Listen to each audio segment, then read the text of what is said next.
আমি জয়ন্ত ঘোষাল বলছি। হাড়ির খবরে আবার এসে গেছি আপনাদের সামনে একটা টাটকা নতুন বিষয় নিয়ে। এবারের বিষয়বস্তুটা হচ্ছে এরা পরিষ্কার বাংলা পর্যন্ত সব জায়গায় শেখ বন্দ্যোপাধ্যায় যথেষ্ট লেবার মমতা ব্যানার্জির একজন সাবস্টিটিউট যদি আমি করতে চাই।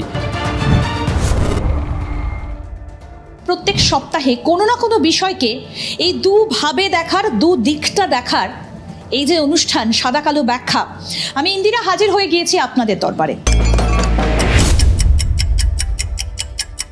তদন্ত থেকে বাঁচতে দলবদল, আসলে রাজনীতির সঙ্গে ষড়যন্ত্র, এই বিষয়টা তো নতুন কিছু নয়।